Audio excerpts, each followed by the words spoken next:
Eto guys, pag-usapan natin yung boring side ng freelancing. Hindi kasi pinag-uusapan to so share ko na lang sa inyo. Medyo mahaba to pero if magstay ka, as usual, marami ka matututunan sa content ko. And may gift ako sa'yo at the end. So, let's go! Very promising yung freelancing guys kasi na-live ko yung life ng freelancer. Like nagta-travel, kumikita ng dollars, expat life, punta-punta ako sa kung saan-saan. Na ma-lifestyle ako. Na-try ko din nag-work lang ng 3 hours, ganun. Pero na-hit ko yung mga sales targets ko. Sarap. Pero reality guys, bago ko na-hit yung ganun, sobrang daming failure. Hindi lahat guys sunshines. Dami kong failed na clients noon. Hindi ako tumagal ng 2 months, 6 months, 3 months. May mga clients nga ako noon, 1 month lang. And kinakwento ko sa loob ng community yan. Ang reality kasi guys, sa freelancing, wala kasing kasiguraduhan. So yung naging philosophy ko sa life, parang if papasukin nyo talaga yung freelancing guys, kailangan yung i-accept na ang kasiguraduhan ay hindi kasiguraduhan. I know medyo poetic siya pakinggan, pero that's the only certain thing that will happen. Yung hindi kasiguraduhan. Kasi pwedeng okay yung freelancing client mo ngayon. Pero biglang magsiswitch yung market, tatamaan ka, yung department nyo, kunyari may AI, retrenchment, tanggal kayo. Na-experience ko before yun. Meron naman ako napakagandang client. Paldong-paldo. Na-promote pa ako na, naging executive ako, nag-manage ako ng small sales team. Tapos nag-chat na lang siya one time, sabi niya wala na yung work. Tapos tinanong ko bakit, sabi niya kasi exit na yung company, nag-grow na yung company to the point na gusto niyang exit. So, in-acquire na ng bagong company. Siyempre, kapag may bagong owner, papalit ng mga staff. So, binigyan niya ako ng konting parang sahod.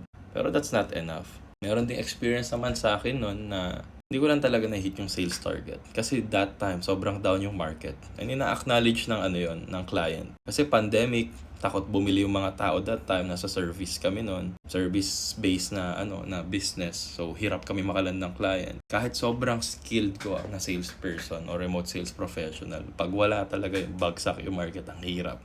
Ina-acknowledge yung mga sales namin yun, directors. So, may magandang story guys. May mga stories din ako na halos talagang ginagapan ko yung quota, wala din. Pero all throughout dong process na yun guys, pag binabalikan ko, yung decisions ko, hardships ko, sobrang worth it.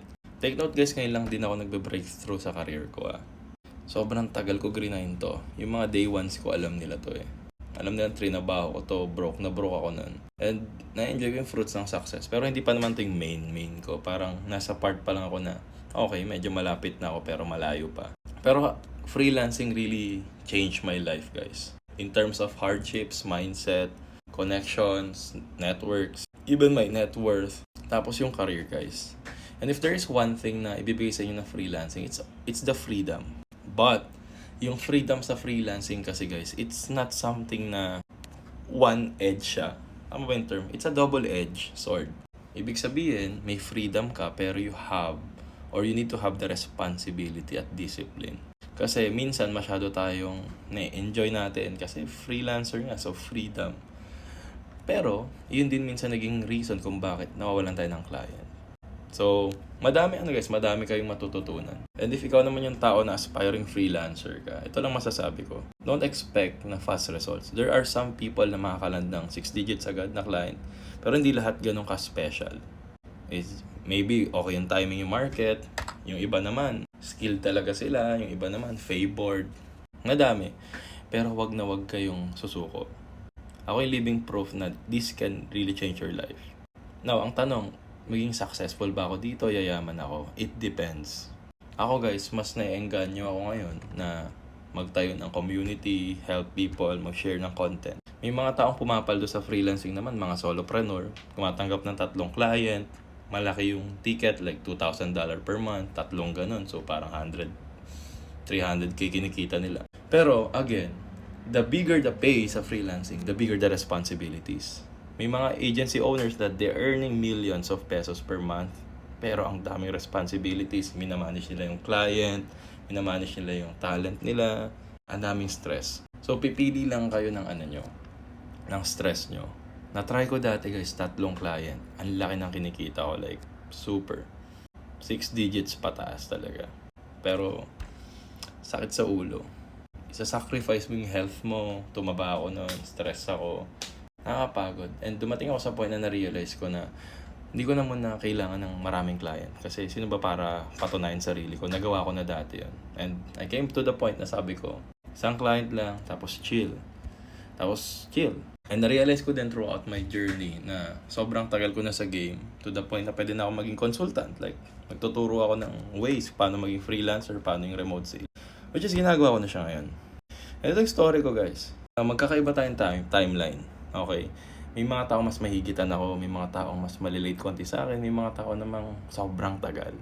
Pero ang main point dito, guys, if you really want to become a freelancer, you need to have a patience, mag-sacrifice kayo ng time, money, and effort, and just enjoy. Just like any other career, maraming hardship dito.